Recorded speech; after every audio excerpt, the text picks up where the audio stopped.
সামর্থ্য থাকলে কখনোই গ্রামে থাকা উচিত নয়। গ্রামে 100 বিঘা জমির মালিক হওয়ার চাইতে শহরে এক টুকরো ভাড়া বাসায় থাকা অনেক ভালো, অনেক আরামদায়ক, অনেক সম্মানের।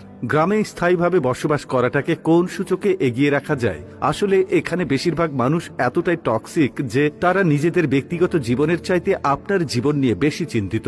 আপনার চুল বড় কেন, অনার্সে পড়া সত্ত্বেও মেয়ের বিয়ে দেয় না কেন, 25 বছর বয়সে আপনি বেকার কেন, আপনার কোনো ব্যাচমেট বা আপনার সমবয়সী কেউ যদি বিদেশে গিয়ে লাখ লাখ টাকা কামায় তাহলে আপনি এখনো পড়াশোনা করছেন কেন? এসব আজগুবি বিষয় নিয়ে তাদের অনেক টেনশন। গ্রামের সব থেকে বোকা মানুষটাও শহরের মানুষকে এক হাটে 3 বার বিক্রি করতে পারবে। সামান্য জমি জমা নিয়ে যে কূটনৈতিক খেলা চলে গ্রামের মুরব্বীদের মাথায়, তা আন্তর্জাতিক কূটনীতিকদের মাথায়ও খেলবে না। আপনি পুকুরে যত্ন সহকারে মাছ চাষ করবেন, একদিন ঘুম থেকে উঠে দেখবেন সব মাছ পড়ে ভেসে আছে। আপনি কিছু নতুন ফুল ফলের গাছ রোপণ করবেন, সকালে দেখবেন গাছের গোড়া থেকে ভেঙে রাখা হয়েছে। এমনকি আপনার বোনের কিংবা মেয়ের বিয়ে ঠিক করবেন, সহজ সরল কেউ একজন নিজে সিএনজি ভাড়া করে যে পরপক্ষের কাছে দুর্নাম করে বিয়ে ভেঙে দেবে। মাঝে মধ্যে তারা এমন কিছু বিষয় নিয়েও চিন্তিত হয় যেসব বিষয় নিয়ে আপনার ফ্যামিলি মাথায় ঘামায় না। গ্রামের টক্সিসিটির আরো একটি বিরাট পার্ট হচ্ছে ঝগড়া। আপনি এমন কোনো বাড়ি খুঁজে পাবেন না যেখানে জায়গা জমি নিয়ে বিবাদ বা বিরোধ নেই। প্রত্যক্ষ এবং পরোক্ষভাবে এই ফ্যামিলি সেই ফ্যামিলি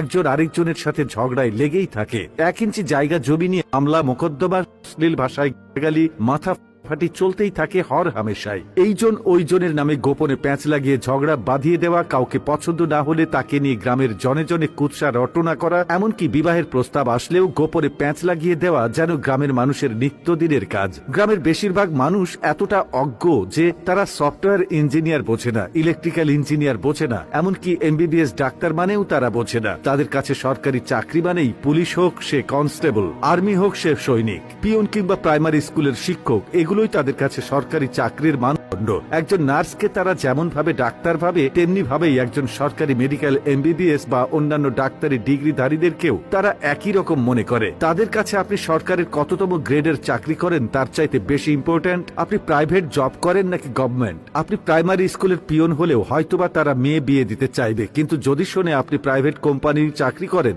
সে চাকরি যতই ভালো হোক তারা আমতা আমতা করবেই। তাদের কাছে আপনার উচ্চশিক্ষা গ্রহণের চাইতে আপনার যে বন্ধু এসএসসি পরীক্ষার পরে সৈনিক, কনস্টেবল কিংবা বিদেশের লেবারে কাজ করতে গিয়েছে তাদের দাম অনেক বেশি। আর টক্সিসিটির সবচেয়ে বিরক্তিকর আরেকটা পার্ট হচ্ছে গ্রামের চায়ের দোকানগুলো। প্রতিটি চায়ের দোকানে চায়ের কাপের চুমুকেই উঠে দিয়ে, যেখানে কার বউয়ের বাচ্চা হচ্ছে না, কার বউ কার সাথে কথা বলেছে, কার ছেলে মেয়ের বিবাহ হচ্ছে না, সেসব থেকে শুরু করে রাজনীতি, অর্থনীতি, খেলাধুলা কোনোটারই গবেষণা বাকি থাকে না, যার অধিকাংশ